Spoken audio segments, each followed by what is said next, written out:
Tape Defender sumalakay na naman against Tito Vic and Joey at Direk Daryl Yap binantaan ng papatayin at kukulamin.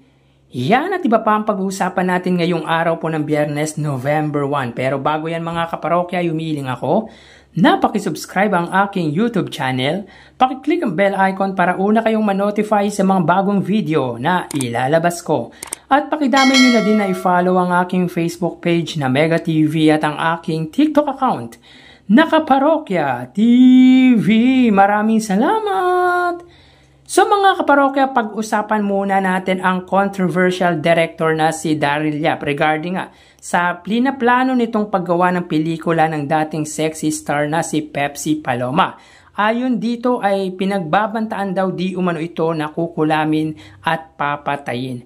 Well mga kaparokya, hindi mawawala yan or hindi maiiwasan na pagbantaan siya dahil ako personally ay naranasan ko po yan. Hindi po ako sikat at small content creator lang po pero naranasan ko din yan na binantaan ng isang TVJ supporters na kesyo baka mapahamak daw ako sa sinasabi ko sa mga content ko. How much more pa kaya na isang Daryl Yap pa? Hindi ko na siya pangangalanan mga kaparokya dahil wala naman sa akin yun, hindi ko iniintindi yun dahil normal lang na nangyayari dito sa social media ang hindi magandang sinasabi ng mga tao. Naintindihan din natin ang disappointment ng mga ito lalo na masakit para sa kanila yon. Alam ko mga kaparokya, ang daming nagmamahal sa Tito Vic and Joey at isa na din ako doon. Masakit man sa akin personally na ungkatin ang about sa Pepsi Paloma case pero panahon din siguro na malaman ng tao ang totoong nangyari noon. Well, ang take ko naman dito mga kaparokya, hindi basta-basta magagawa or hindi ganun kadali gawin ang pelikula ng isang pumanaw na. Wala na din ang manager nito na si Ray De La Cruz na isa sa pwedeng magbigay ng testimonya. Even si Richie De Horsey ay wala na din. Tanging ang Tito Vic and Joey lang at minsan pinatunayan na din ng kaibigan ni Pepsi Paloma na si Coca Nicolas na walang kinalaman ang Tito Vic and Joey sa nangyari sa kanyang kaibigan when she interviewed by Julius Babaw sa YouTube channel ni Julius Babaw.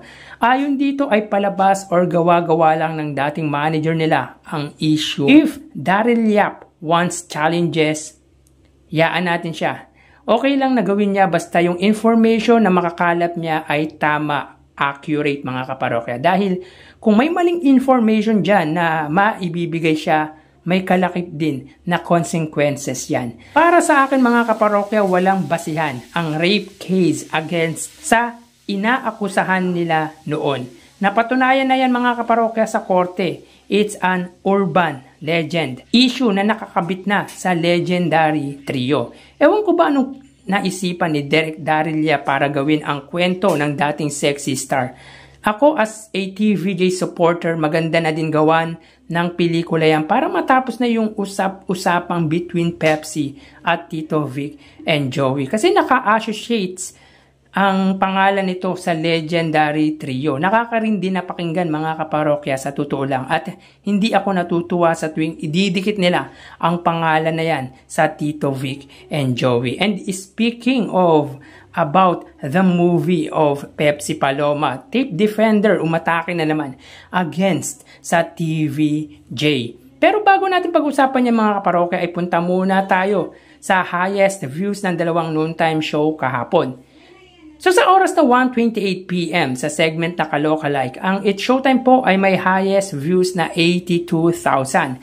At ang Eat Bulaga naman po mga kaparokya sa oras na 1:48 PM sa segment na Gimme 5, sila po ay may 90,000 highest views. So bigo muli makuha ng Madlang People Noontime Show ang target numbers nila na 100,000.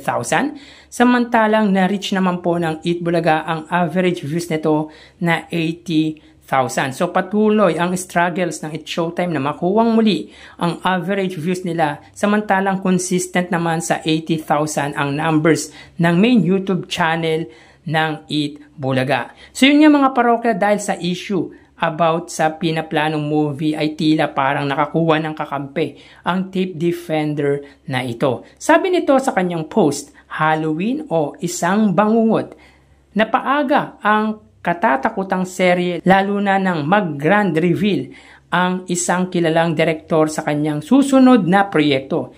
Itong proyekto ng direktor ay may temang buhayin ang patay, babangon ang mga bangkay. Sa sobrang tagal nang nangyari nito ay mukhang handa na si Direk maghukay at magsilbing pagmulat at pagkuha din ng hustisya. Dahil sa pangyayaring naungkat na naman ang isang bangungot ng nakaraan na ayaw na nilang balikan. Abangan natin ang clues ni Direk. Well mga kaparokya, para sa akin walang kakwenta-kwenta ang issue nito. Bakit tingin nito maapektuhan ang pinatutungkulan nitong tape defender na ito? Akala mo may nakuha na siyang kakampi dahil sa revelation ni Direk Daryl Yap about sa niluluto nitong movie. Gasgas ang issue na yan mga kaparokya at urban legend lang na walang basihan. Kaya nga mga kaparokya, if gagawin ni Daryl Yap ang kwento ni Pepsi Paloma, malaya siyang gawin. Gusto nito ng challenges eh. Pero again, dapat tamang information ang ibibigay niya dahil isang pagkakamali may katumbas na consequences yan.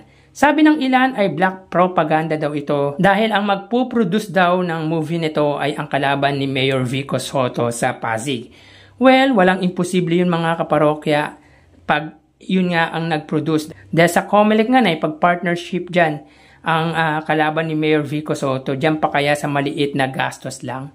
Pero kung totoo yan mga kaparokya, yung kredibilidad naman po ni Direk Daryl Yap ang pwedeng maapektuhan dahil nagpagamit siya sa isang tatakbong politiko. Wala pa namang final decision si Direk Daryl Yap at sa tingin ko ay very risky kaya dapat pag-isipan niya to ng mabuti. Nakakita ng ibabato sa TVJ itong tape defender na ito na wala namang kakwenta-kwentang issue para sa akin. Akala mo nakahanap na talaga siya ng kakampi. So hanggang dito na lang mga parokya. Mag-iingat po tayo mga parokya. Thank you and God bless.